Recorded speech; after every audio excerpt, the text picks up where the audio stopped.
Oh, Alina Habba, Donald Trump's lawyer, Donald Trump's spokesperson, Donald Trump's Alina Habba. Alina Habba gave a speech at the Republican National Convention. I guess the Republican Party thought that would be a great idea to showcase her to the American electorate and the world.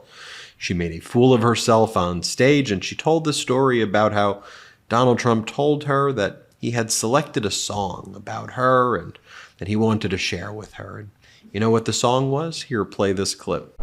President Trump also has another love: music.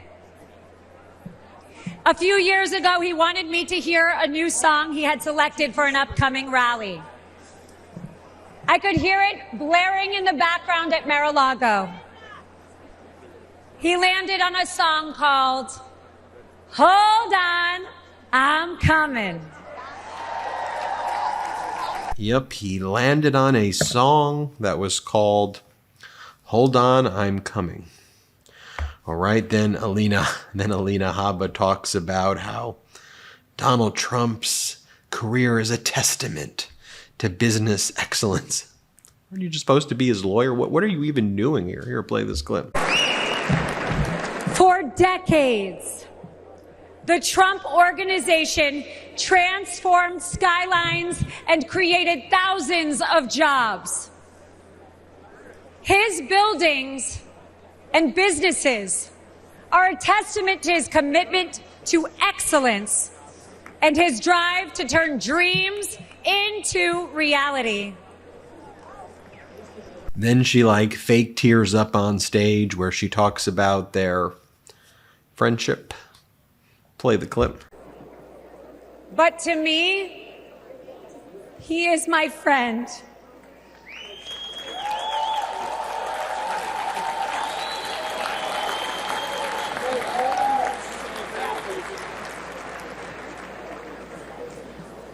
Not too long ago, a supporter shouted, "God bless you and President Trump," in the middle of Manhattan after one of our trials. Little did that man know that I was on the phone with the president himself.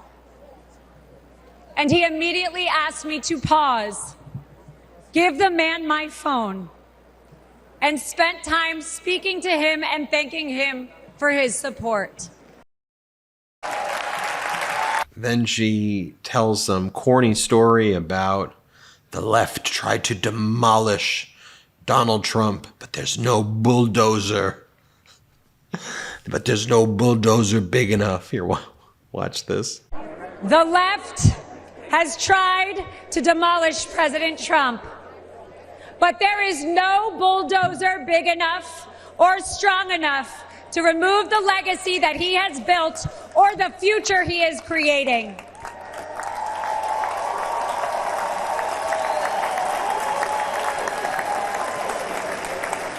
She then calls all of the crimes Donald Trump committed in the various cases sham indictments. Play the clip. Sham indictments and baseless allegations will not deter us, because the only crime President Trump has committed is loving America.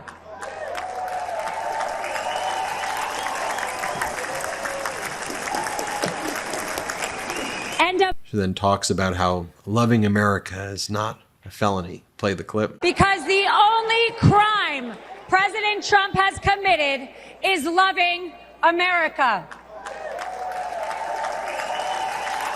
So overall, very weird speech, but in keeping with Alina Habba, between Trump's speech where he talked about Hannibal Lecter again and how he wants to hold the next Republican National Convention in Venezuela and his friend Viktor Orban and Kim Jong-un. And I mean, this is some strange stuff, but look, the world got to see it.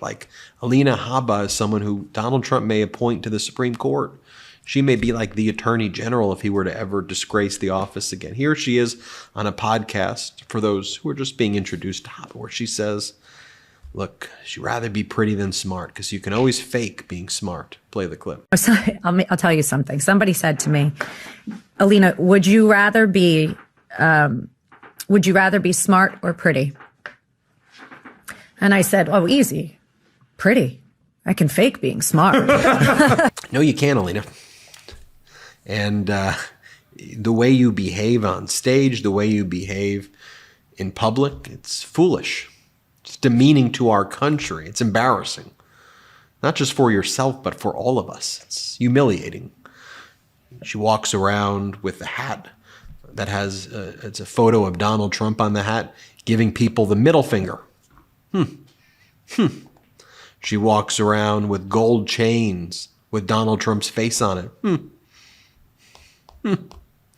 She walks around with 70,000 Hermes Croc Birkin bags because you know how much money she was paid as of November 2023, and I'm sure the number right now is probably double.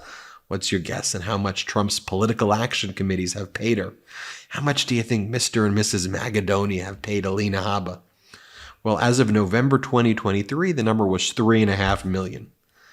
You figure another year with a lot more cases, I'm estimating now, I'd bet you it's closer to $7 to $10 million right now. It's definitely, in my opinion, probably around 5, but probably closer to $10 million. So what are you funding, Mr. and Mrs. Magadonia, besides 70,000 Hermes Croc Birkin bags? Oh, a lavish 40th birthday celebration in St. Bart's, where Alina Habba gifted her pals Dior accessories, and they all stayed at private villas. They all got customized bathrobes with their initials on them, customized Dior bags. Must be nice. Must be very, very nice. And then, Alina Habba's a featured speaker at these MAGA events. So, again, if you're just seeing this now and you haven't seen this one before, one of her stump speeches is bragging about how she gets sanctioned by all of these judges because she doesn't know the law. And she got sanctioned over $1 million from a judge. And she goes, how about that? I'm sure the fake news doesn't tell you that I was sanctioned $1 million. Here, watch the speech that she gives. That got assigned to a Clinton-appointed judge. And what do you think happened? Nobody's heard of the case, right? It's because it's gone. I never met the judge. I never walked into the courtroom. There were probably 50 lawyers representing all of the radical left. Clinton's lawyers, Mook's lawyers, and the list goes on and on and on.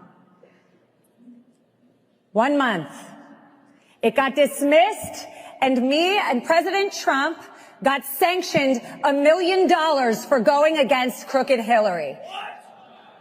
You didn't know that, did you? Fake news, folks. Fake news. They won't report it. But guess what? We paid that $1 million, and we're going to keep on fighting. And as you go back and you reflect on the types of things Alina Habba said and Alina Habba's history, how about this one? Remember when the search warrant was first executed at Mar-a-Lago back in 2022? Remember before Donald Trump came up with the idea that actually he had absolute rights and absolute immunity and that the documents belonged to him, and he telepathically declassified our nuclear codes and war plans and they became his personal property, right? So before that argument was made by him, remember what they argued? They argued that it was planted, that the FBI planted the evidence, that it wasn't even real, it wasn't even his. So just think about it. Their argument first was that they blamed law enforcement before then pivoting 9 months later and then saying, oh, actually what really happened was not that, was that it's Trump's personal property. And then they pivot after that, go, you know what, actually the special counsel is improperly appointed. Dismiss the case, and Judge Cannon's like, okay, I'll do it. Sure, whatever you want, Donald. Clarence Thomas, give me the orders. So pathetic. Play this clip. Well, do you have evidence that the FBI might have planted something, anything at Mar-a-Lago 7 weeks ago? You know what we know, and I'm not going to speak into details because it would obviously be confidential and go to the defense of the case. The attorney's handling it, which I am not, but as I have said on the show before, I think the concern is that we have recordings of these agents going in, and then we were not permitted to watch the agents in Mar-a-Lago go into his office space, for instance, or his home, his bedroom, or Melania's closet. And that is incredibly concerning. Another thing is they came in with equipment, with bags. So you never know. Unfortunately, the climate that we're in politically has led us to believe that we can't really be sure that they're following the rule of law at any point. And that's the most concerning thing, I think, for all Americans right now, Rob. Yeah. And that's what she said in August of 2022. But then as you, I can't get over that Trump speech from last night, like the worst speech in history. The late, great Hannibal Lecter. He did the Hannibal Lecter thing again. He went to Viktor Orban. He attacked union workers. It was, oh my God, I'll just show you the Hannibal Lecter line just one more time. Here, play the clip. They're coming from prisons. They're coming from jails. They're coming from mental institutions and insane asylums. You know, the press is always on me because I say this. Has anyone seen Silence of the Lambs? The late, great Hannibal Lecter. He'd love to have you for dinner. Some weird stuff. Weird stuff. I'm just glad the whole world got this. I told you that was going to happen. Hit subscribe. Let's get to 3 million together. Thanks for watching. Love this video? Make sure you stay up to date on the latest breaking news and all things Meidas by signing up to the MeidasTouch newsletter at MeidasTouch.com/newsletter.